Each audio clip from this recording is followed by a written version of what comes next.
देखिए ratio and proportion, अनुपात और समानुपात एक्चुअल में होता क्या है ना। तो अनुपात का जैसे हम बचपन से पढ़ते आए हैं कि A/B का मतलब हो गया 3:4।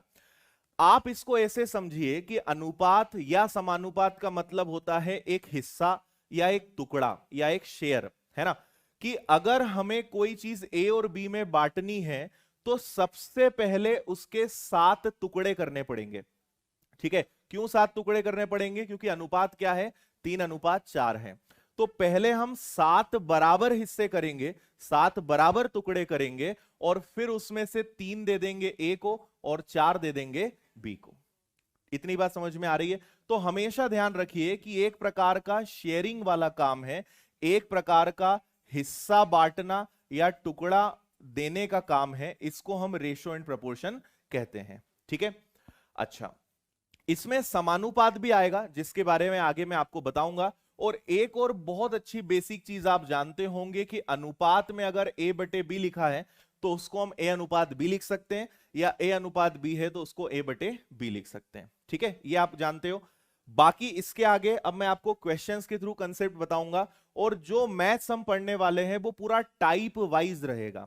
मतलब लगभग आप मान के चलिए कि जितने भी चैप्टर्स हैं उनमें मोर देन 20, 25, 30 टाइप्स होते हैं। तो आपको यहाँ पे सिस्टमेटिक टाइप वाइज भी पूरा लिखा मिलेगा कि टाइप 1 फिर टाइप 2। तो एक टाइप वाइज 0 लेवल से धीरे धीरे आपके क्वेश्चंस का लेवल बढ़ता जाएगा। ठीक है, तो ये रहा आपका पहला सवाल जिसमें लिखा है A/B बराबर 2:3 है और B/C बराबर 2:5 है। आप अभी देखिए, आपको कुछ नहीं करना है, यहां पर आप ध्यान दीजिए। ठीक है, A/B लिखा है 2:3 और B/C लिखा है 2:5। क्या सभी को क्लियर दिखाई दे रहा है? पीछे कोई दिक्कत तो नहीं है देखने में, है ना। चलो अब देखिए, इसके हम कई सारे तरीके कर सकते हैं। मैं आपको जहां जहां संभव होगा जितनी ज्यादा ट्रिक्स या जितने ज्यादा कंसेप्ट होंगे वो सभी आपको बताने की कोशिश करूंगा। ठीक है, अब यहां आप देखें, हमें इसको बनाना है A/B/C। ठीक है, पहले तो हम ये समझें, एक उदाहरण हम लेते हैं। जैसे आपकी जॉब लग जाएगी, है ना। जॉब लगने के बाद फिर क्या होगा? घर वाले किस चीज के लिए बैठे हुए हैं? तुम बड़ी शादी करने की जल्दी है। चलो मान लिया घर वाले, है ना। अच्छा जॉब लगे या ना लेके शादी तो वो जरूर करेंगे, है ना। लेकिन लग जाए तो उन्हें और अच्छा लगेगा। तो आपकी जब शादी हो जाएगी, या जो हमारे घर परिवारों में जब दो परिवार मिलते हैं, तो वहां पे आपने देखा होगा एक व्यक्ति हमेशा मध्यस्थ का काम जरूर करता है। या तो वो हमारे जीजा होते हैं, या फूफा होते हैं, या मौसा होते हैं, कोई ना कोई जरूर होता है जो लड़की वालों की तरफ और लड़कों वालों की तरफ जरूर मध्यस्थता का काम करता है। हाँ या ना, है ना। तो आप समझ लो कि यही मध्यस्थता इस चैप्टर में भी चलती है। यहां पे पता है वो रूठे हुए फूफा कौन है? बी है ना। आप देखिए कि भी दोनों पक्षों में कॉमन है, लड़कों वालों की तरफ भी है, लड़कियों वालों के तरफ भी है। अब व्यक्ति तो एक ही हो सकता है ना। लेकिन बी को यहां हम क्या बोल रहे हैं? 3। और बी को हम यहां क्या बोल रहे हैं? यहां 2 बोल रहे हैं, 5 नहीं। बी को यहां क्या बोल रहे हैं? 3। बी को यहां क्या बोल रहे हैं? 2। ये तो गलत बात है भाई, जब इंसान एक ही है तो उसके 2 नाम कैसे हो सकते हैं, है ना। तो आपको इस चीज को बैलेंस करना है। अब आपने इसकी बहुत सारी ट्रिक्स देखी होंगी। मैं हमेशा ट्रिक्स तो बताता ही हूं, लेकिन आपको यह जरूर बताता हूं कि कोई भी ट्रिक बनी कैसे, है ना। आपने इसको पढ़ा होगा कि जब A/B और B/C को हमें मिलाना है तो यह होता है 2:3। जो कॉमन है वो बीच में रहेगा। अगर रिश्ता आगे अच्छा निकला तो ये बहुत खुश रहने वाले हैं, अगर कुछ गड़बड़ हुआ तो सबसे ज्यादा परेशान भी यही होता है, देखा होगा आपने, है ना। तो ये बैठ गए बीच में और इधर आपने ले लिया 2:5। ठीक है, अब आपने इसकी एक सबसे पहले ट्रिक देखी होगी कि इन दोनों का गुणा करते हैं, इन दोनों का गुणा करते हैं और इन दोनों का गुणा करते हैं। 2 का दुगुना करते हैं 4, फिर 3 का दुगुना करते हैं 6 और 5 का 3 गुना करते हैं 15। ऐसा करते हैं या नहीं करते हैं? है ना, ऐसा हम करते हैं। 2 का दुगुना 4, 2 का 3 गुना 6 और 5 का 3 गुना 15। ये कितने लोगों को पहले से आता था?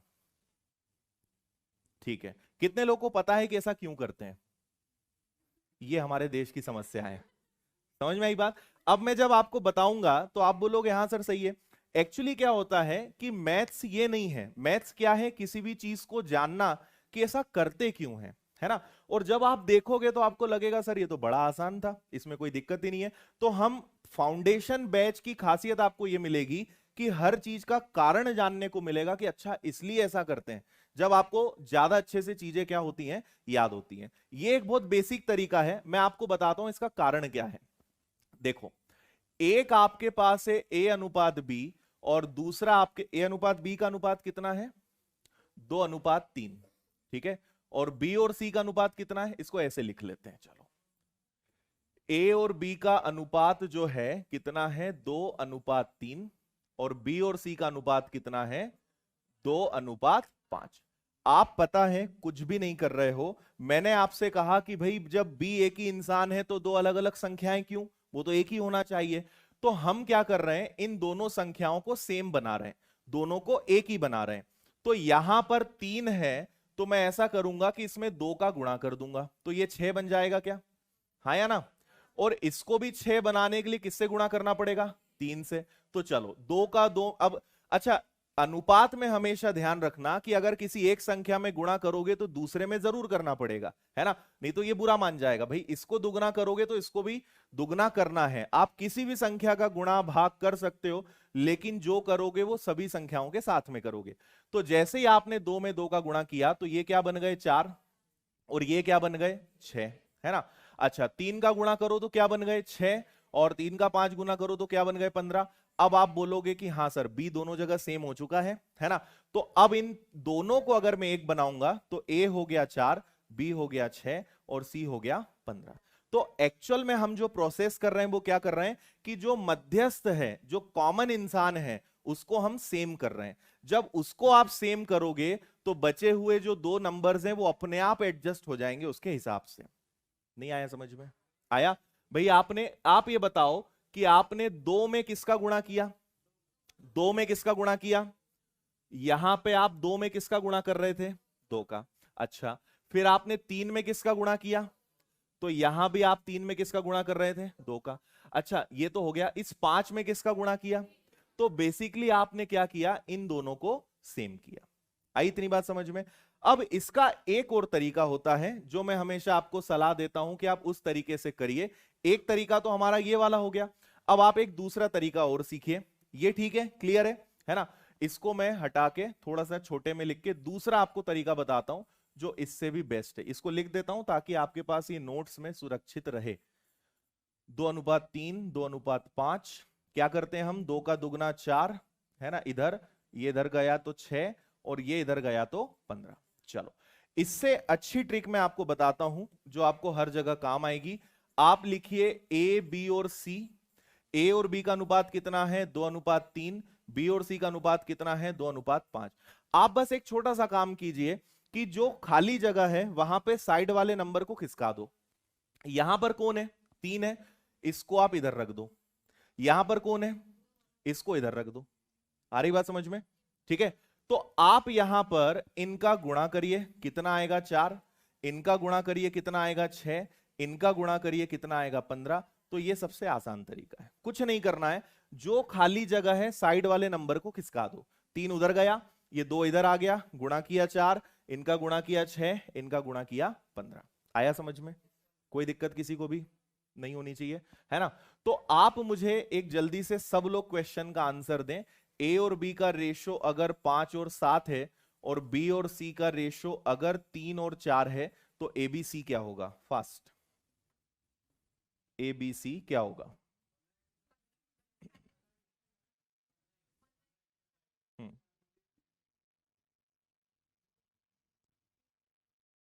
आगे आंसर क्या करा आपने,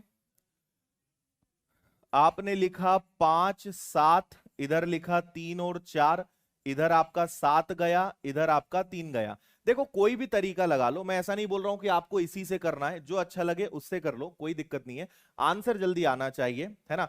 5 और 3 का गुणा करोगे 15 आएगा, 7 और 3 का गुणा करोगे 21 आएगा, 7 और 4 का गुणा करोगे 28 आएगा। यही आ रहा है क्या, ठीक है। चलो इसके बाद आगे बढ़ते हैं, और अब हम एक और, है ना, एक और परिवार को अब इसमें शामिल करते हैं। ए और बी हो गया, बी और सी हो गया, सी और डी हो गया, है ना। तो यहां पर आप देखिए कि ए और बी का अनुपात कितना दिखाई दे रहा है, 2:1। बी और सी का अनुपात कितना दिखाई दे रहा है? 3:1। सी और डी का अनुपात कितना दिखाई दे रहा है? 4:1। अब हमें एक छोटा सा काम करना है, इन सभी को मर्ज करके एक बनाना है। इन सभी को मर्ज करके एक बनाना है, एक ही सूत्र में सबको पिरोना है। तो जो मैंने आपसे कहा वही काम आपको अभी करना है। खाली जगह पर साइड वाला नंबर खिसकेगा, है ना। इसकी भी एक लॉन्ग मेथड है, जैसा हमने इसके पहले वाला क्वेश्चन किया, लेकिन जो हमने बाद में जो मेथड सीखी वो इसको करने के लिए सबसे बेस्ट है। आपको क्या करना है, सी के नीचे भी एक लिखना है, ये एक खिसकेगा, इधर भी एक जाएगा। यहां खाली जगह है तो एक लिख दो, इधर खाली जगह है तो 3 लिख दो, यहां 4 है तो यहां 4 लिख दो, और यहां भी 4 लिख दो। समझ में आया क्या? है ना। ये एक था तो दोनों जगह मैंने एक लिख दिया, ये एक था तो इधर एक चला गया, ये 3 था तो इधर 3 आ गया, है ना। यहां 4 था तो दोनों जगह 4 आ गया, रिक्त स्थानों की पूर्ति हो गई। अब आपको बस क्या करना है, गुणा करना है। तो चलो गुणा कर देते हैं, है ना। इन तीनों का आप जब गुणा करेंगे तो 4 तिया 12 दूनी 24। ठीक है। इनका जब गुणा करेंगे तो 12, इनका गुणा करेंगे तो 4, और इनका गुणा करेंगे तो 1। ये आपका आंसर होना चाहिए। आया समझ में? पक्का? ठीक है। लिखना है? नहीं लिखना है? अच्छा, एक छोटी सी बात मैं आपसे पूछूंगा। यहां पे आपका आंसर आया 24, 12, 4 और 1। मैं एक छोटा सा काम कर लूं क्या इसमें? 4 से काट दें 6 बार, 3 बार, 4 तिया 12, 4 एकम 4, ऐसा कर लें क्या? क्यों? एक नहीं कटेगा ना, तो उसको काट भी कहां रहे हम?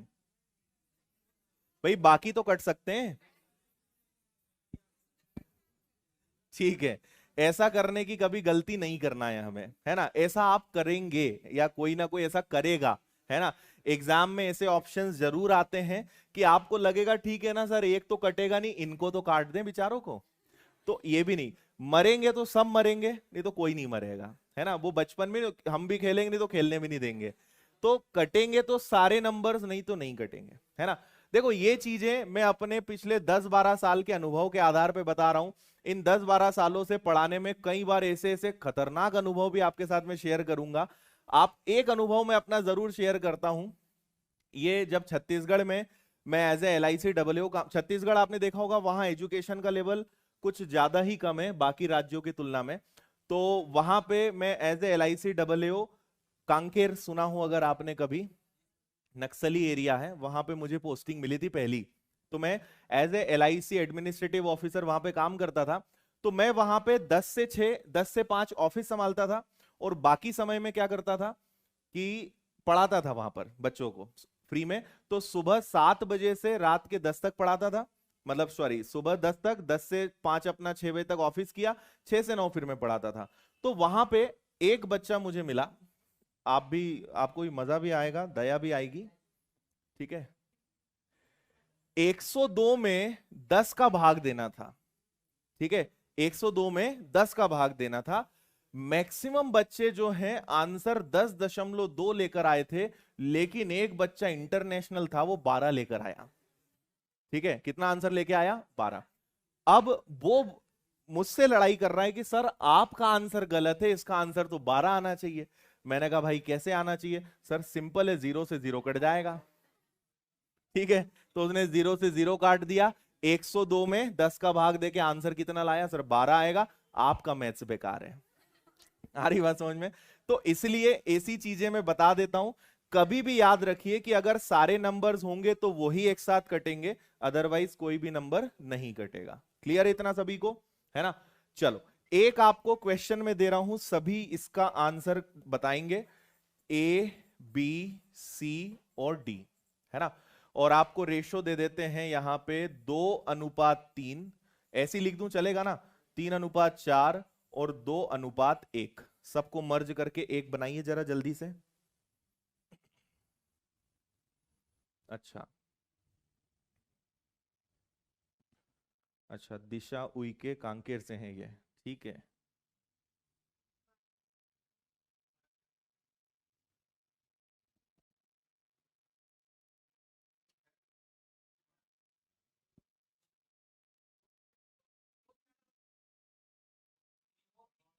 हम्म।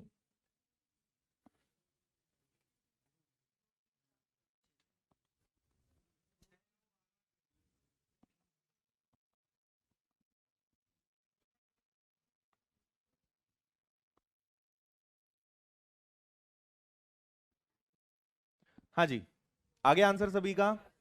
क्या करेंगे आप, इधर 3 है तो यहां भी 3, यहां भी 3, यहां 4, इधर आ जाएगा 3, यहां 2 है तो यहां भी 2 और यहां भी 2। इतना ठीक है क्या, है ना। अब जब आप इसको सॉल्व करोगे तो ये हो जाएगा 3 का दुगना 6 का 12, है ना।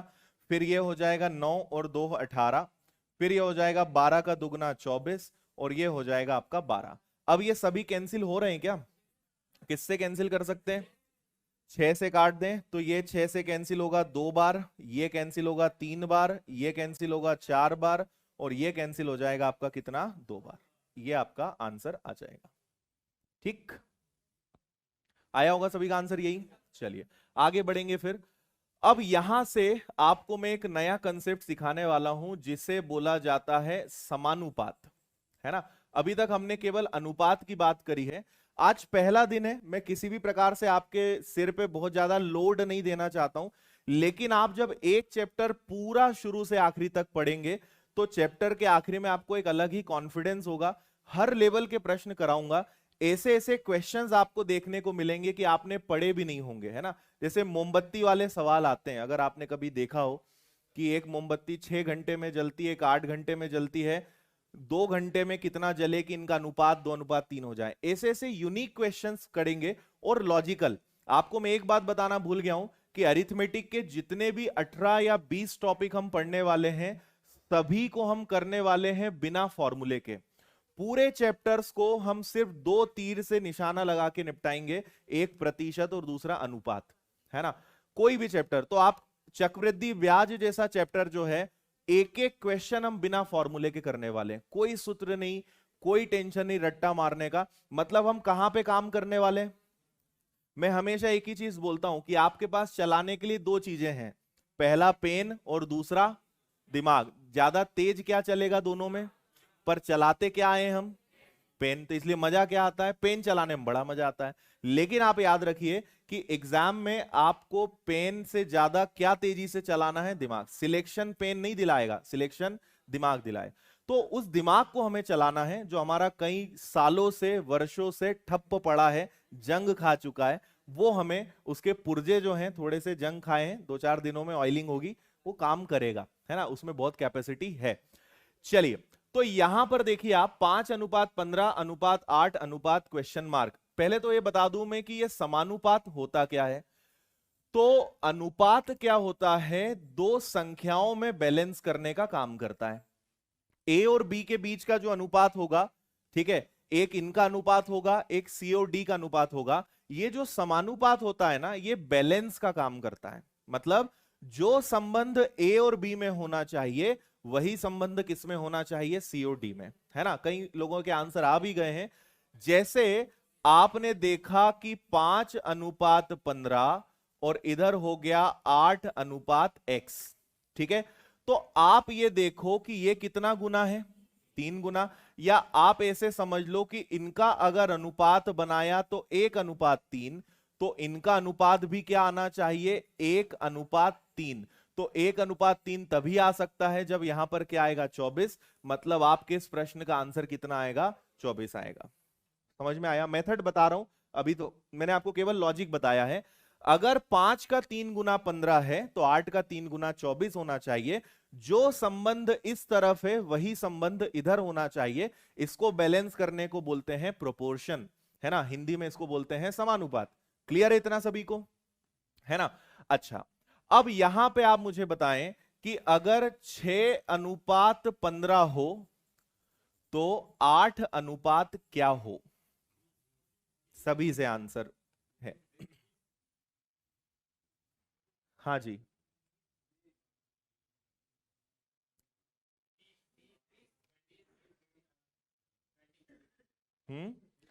6 दूनी 12 और 3 15, ऐसा तो नहीं कर रहे हो। 8 तिया 24 और 3 27, ऐसे नहीं, ठीक है।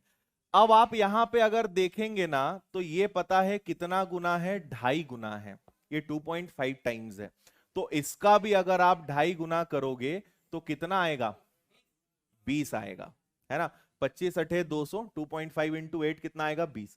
तो अब यहां कई लोगों की हवा निकल गई। कई लोग इसको नहीं कर पाए। क्यों नहीं कर पाए? क्योंकि वो पिछले वाले में तो बढ़िया था, 5 दिया 15, 8 दिया 24। इस बार यहां पे दिक्कत हो गई। हाँ हाँ, 20 आएगा। अब यहां पर आप सुनिए कि एक्चुअल में होता क्या है ना। इसका मैं आपको बेसिक बताता हूं।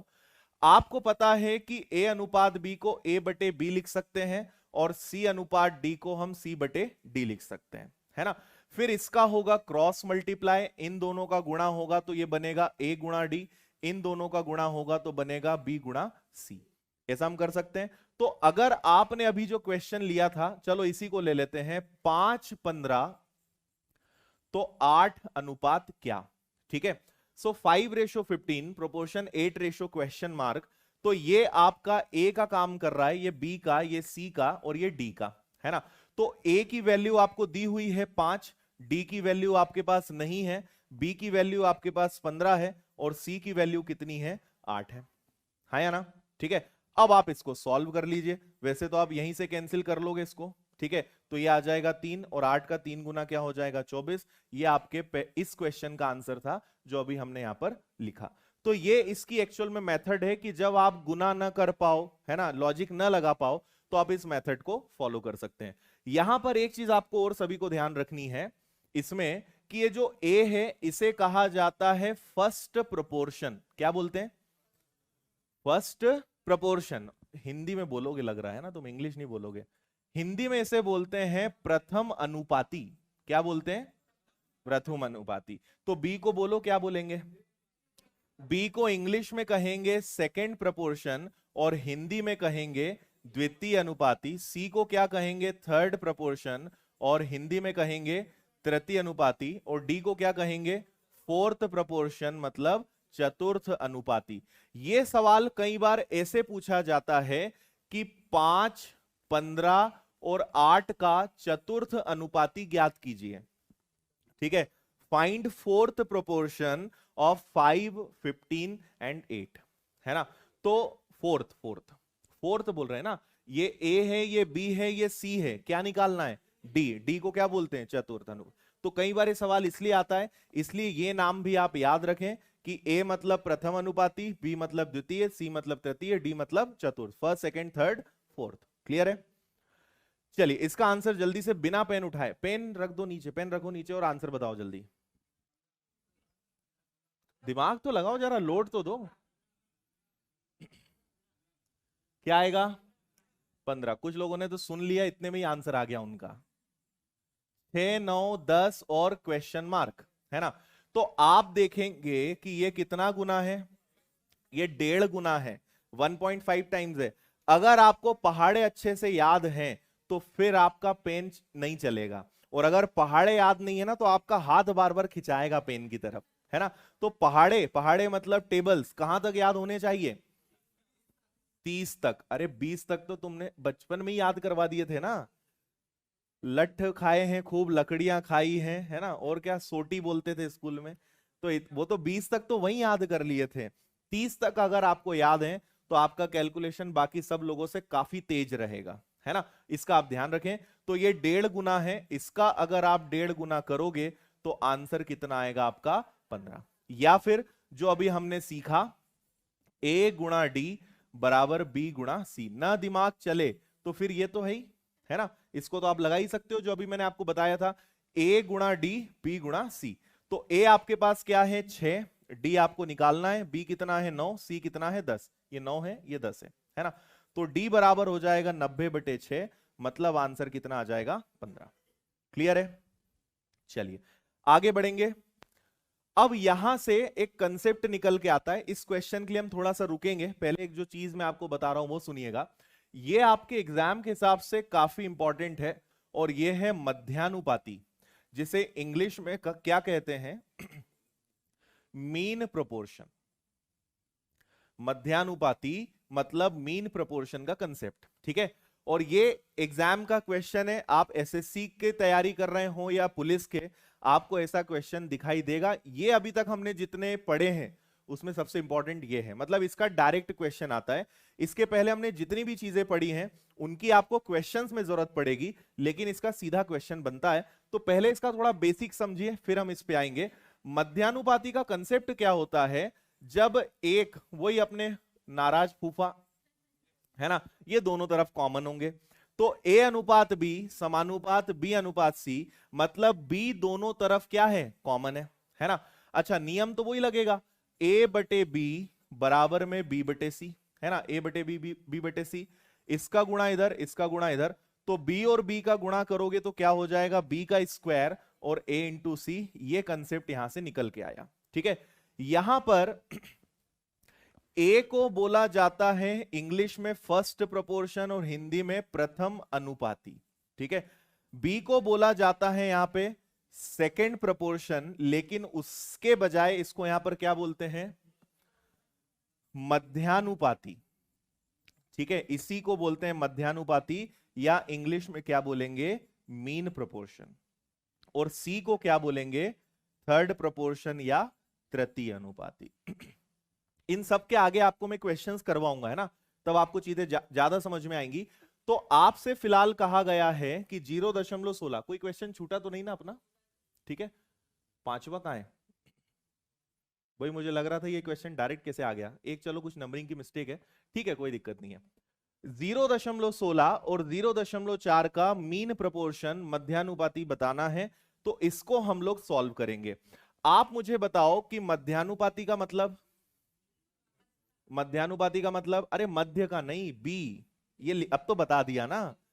मध्यानुपाती आया मतलब क्या पूछा है, बी पूछा है, तो आपको कौन सी दो चीजें दी रहेंगी, ए और सी। तो ए कितना है, 0.16 या 16, और बी सी कितना है 0.4, और इधर बी का स्क्वायर है, स्क्वायर हटाओगे तो क्या लगेगा, स्क्वायर रूट लगेगा। करके बताओ आंसर, अब बोलना मत, कोई भी जो बोलेगा वो गाना गाएगा। ठीक है, सब लोग आराम से इसका आंसर बताओ, ऑप्शंस आपके पास है, जब मैं पूछूंगा तब बताना। हाँ हाँ, थोड़ा सा कंट्रोल कर लो बस, थोड़ा सा, जब पूछूंगा तब बताना। 0.16 गुणा 0.04 का answer A B C D में से क्या आएगा। कौन है गाने का उम्मीदवार, क्या नाम है, बाबर, तुमने रखा है कि सही में?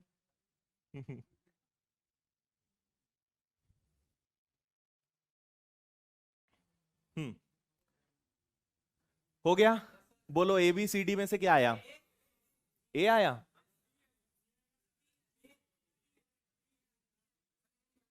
ए, बी वाले हाथ उठाओ जरा, ठीक है, सी वाले हाथ उठाओ, डी वाले हाथ उठाओ, पीछे देख लिया मैंने आपका हाथ, अब नीचे करने से कोई मतलब नहीं है। चलो, ये अच्छी बात है कि आपने किसी भी ऑप्शन को निराश नहीं किया, है ना। लेकिन इसका, अच्छा, कुछ जिन्होंने हाथ नहीं उठाया वो कहां गए, ए वाले हाथ उठाओ, ठीक है। अभी भी कुछ लोग बचे हैं, बताओ, ये पता है कौन से लोग हैं, पहले ये देखते हैं कि ज्यादा हाथ किस में उठ रहे हैं, है ना, पहले देखेंगे ज्यादा हाथ कहां उठे, अब जब मैं पूछूंगा ना तो वो अब ए में हाथ जरूर उठा देंगे। तो बिल्कुल ठीक है, करेक्ट आंसर इसका ए है ना। क्यों ए है वो मैं आपको बताता हूं। 0.16 और 0.64 का अगर आप गुणा करोगे तो देखो, दशमलव के बाद दो अंक हैं, यहां भी दशमलव के बाद दो अंक हैं, तो 16 का 4 गुना करोगे 64, लेकिन दशमलव के बाद टोटल कितने अंक होने चाहिए, 4। ठीक है, गुणा करना और वर्ग, ये आपको मैं सिखाऊंगा सारी चीजें, वर्ग घन गुणा, ये सब चीजें हम देखेंगे। तो 16 और 4 का गुणा किया आपने 64, दशमलव के बाद कितने अंक हैं, 1 2 3 4। ठीक है, अब 64 किसका वर्ग होता है, 8 का। लेकिन याद रखिए कि जब वर्गमूल से बाहर निकलते हैं, है ना, स्क्वायर रूट से आप बाहर निकलोगे, तो अगर दशमलव के बाद 4 अंक हैं तो बाहर कितने अंक आएंगे, 2, है ना।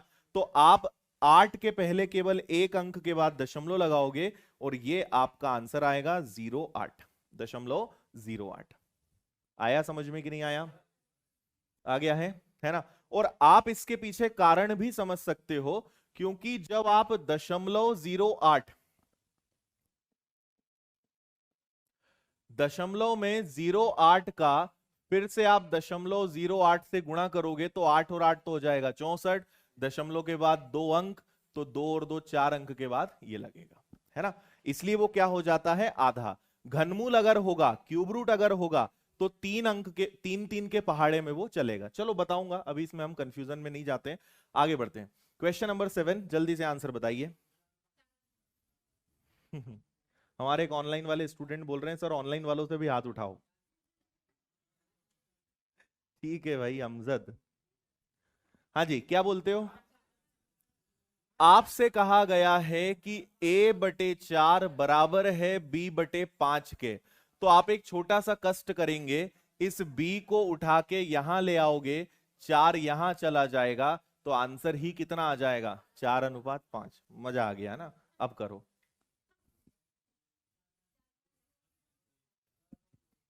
4 5 2, सोच लो।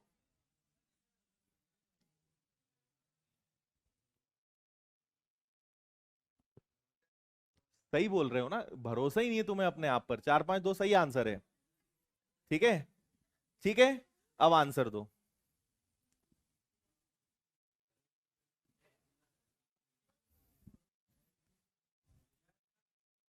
हाँ जी, हाँ जी, आप लोगों पे भी नजर है ना।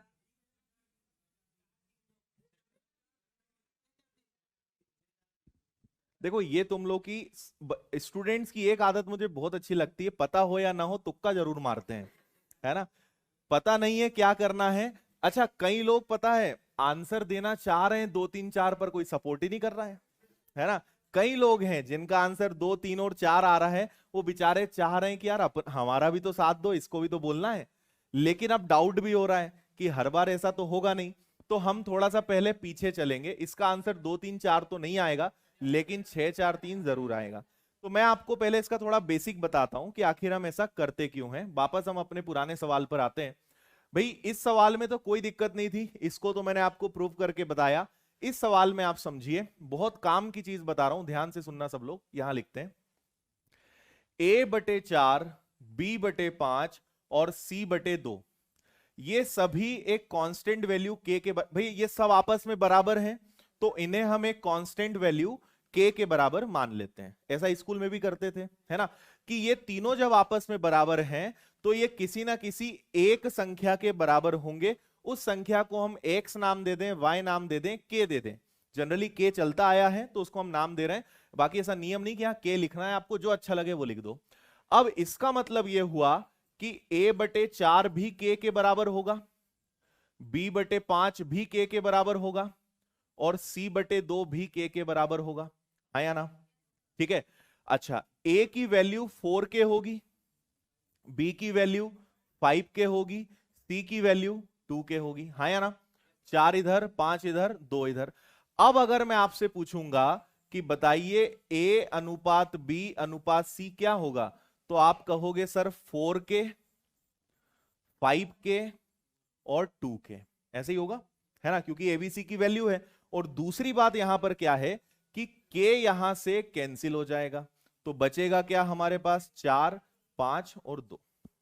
तो जितनी आसानी से आपने आंसर दे दिया था, उतना आसान है नहीं है। ये इसके पीछे पूरा लॉजिक है ना? अभी मैं आपको इसकी शॉर्ट ट्रिक बताऊंगा, जब अगला क्वेश्चन हो जाए उसके बाद आपको इसकी शॉर्ट ट्रिक भी बताऊंगा, है ना? इतनी बात समझ में आई सभी को? क्लियर है? हाँ या ना? थोड़ा हाँ ना बोलते रहा करो जब बोलूं तब। ठीक है, क्लियर है यहां तक? पक्का? अब इसकी बात करते हैं, है ना? यहां पे आपके पास लिखा हुआ है 2a, इसको और समझ लो। आपके पास लिखा है 2a बराबर 3b बराबर 4c बराबर, हम क्या ले लेंगे? एक कांस्टेंट वैल्यू k। ठीक है, अब ये बताओ कि 2a बराबर k, 3b बराबर के और 4c बराबर के, एग्जाम में आपको ऐसा नहीं करना है ना? शॉर्ट ट्रिक में बताऊंगा, लेकिन आपको पहले इसकी लॉन्ग मेथड पता होगी ना, तो शॉर्ट ट्रिक आप सीख पाओगे। तो मुझे बताइए a की वैल्यू क्या होगी? बोलो। और b की? और c की? अच्छा, अब अगर मैं आपसे पूछूंगा कि अब जरा ए बी सी का रेशो बना लो, तो आप a की जगह क्या रखोगे? k/2। b की जगह क्या रखोगे? और c की जगह क्या रखोगे? इतना, ठीक है। लेकिन अनुपात का एक नियम याद रखना कि अनुपात कभी इस तरीके से भिन्न में नहीं होता। ठीक है, फ्रैक्शन में आपका रेशो नहीं होना चाहिए। तो इसको हमें थोड़ा सही बनाना पड़ेगा, मतलब एलसीएम लेना पड़ेगा। ठीक है। दूसरी बात, अगर अनुपात में कोई भी चीज कॉमन है तो वो कैंसिल हो जाती है, इसलिए के का हम टेंशन नहीं लेते, वो कॉमन है वो हट जाएगा। तो बेसिकली ये 1/2 है, ये 1/3 है, ये 1/4। चलो लिख देता हूं मैं, 1/2, 1/3, 1/4, इतना ठीक है।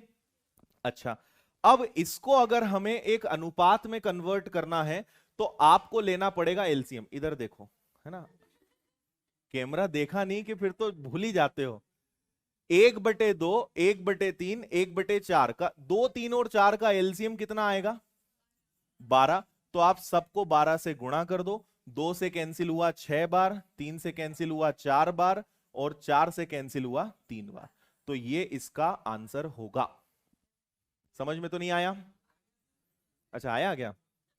ठीक है, दोनों चीजें मैंने आपको समझाई, थोड़ा सा आप फिर से सुनिए, फिर मैं आपको इसकी ट्रिक बताने वाला हूं। ठीक है, इधर जरा ऑनलाइन वालों को भी देख लेते हैं, उनकी शिकायत आ रही, सर आप हमारे ऊपर ध्यान नहीं दे रहे हो। अच्छा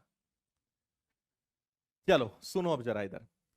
इसमें हमने क्या किया कि यहां पे के बनाकर एबीसी की वैल्यू निकाली, बाद में रेशो बनाया, वही काम हमने इस वाले में भी किया।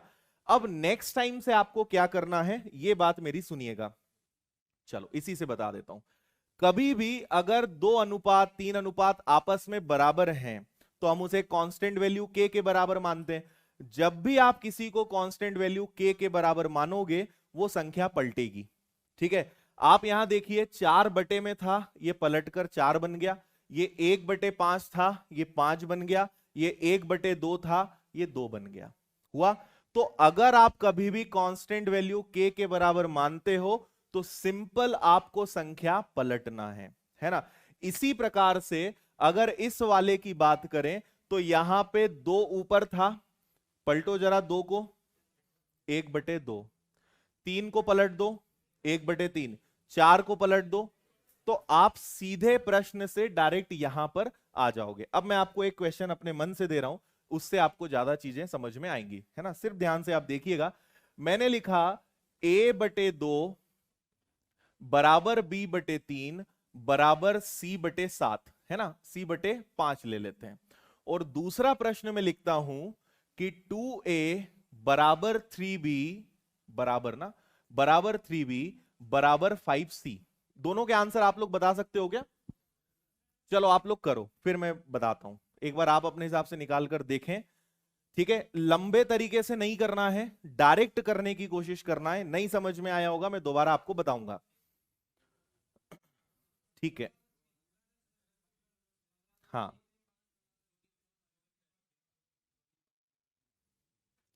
अब देखिए जरा, आपको पता है कि इसके बराबर भी एक कांस्टेंट वैल्यू के आएगी, तो आप इसको पलट देंगे, है ना। तो ये पलटने पे आ गया 2, ये पलटने पे आ गया 3, और ये आ गया 5। तो ये सीधा हमेशा आंसर आएगा। लेकिन जब आप इसको पलटोगे तो 2 को पलटेंगे तो 1/2, 1/3 और 1/5। ये आंसर हो सकता था, पर क्योंकि ये भिन्न में है तो भिन्न में आंसर होते नहीं है, फ्रैक्शन में होना नहीं चाहिए। तो आपको लेना पड़ेगा एलसीएम। ठीक है, एलसीएम एक अपने आप में चैप्टर है। आपको इतना तो पता होगा कि एलसीएम का मतलब होता है, क्या होता है? लोएस्ट कॉमन मल्टीपल, लघुत्तम समावर्तक। एक ऐसी संख्या जिसमें सभी संख्याओं का पूरा पूरा भाग जाए। आपको ऐसी संख्या लेना है जिससे ये तीनों का भाग दिया जा सके। तो वो 15 हो सकती है, नहीं हो सकती, 2 का भाग नहीं जाएगा। 30 हो सकती है, 60 हो सकती है, 30 के पहाड़े में आने वाली हर संख्या हो सकती है। तो आप सभी का गुणा कर देंगे, सभी में गुणा कर देंगे किसका? 30 का, और आपके फिर आंसर आ जाएंगे। 2 से कटेगा ये 15 बार, 3 से कटेगा ये 10 बार, और 5 से कटेगा ये 6 बार। ये आपका आंसर आएगा। कर लोगे अब अगली बार से डायरेक्ट, है ना। क्यों ऐसा करते हैं उसका कारण तो आपको पता है, लेकिन हर बार इतना करना नहीं है। सीधी सी बात है कि आपको संख्या को क्या करना है? पलटना है। उम्मीद है इतना आपको समझ में आया होगा, है ना। एक इसी से मिलता जुलता सवाल कर लेते हैं और आज की क्लास को हम खत्म करेंगे। ये वाला लेते हैं, बचे हुए जो छोड़ रहे हैं उनको हम करेंगे, टेंशन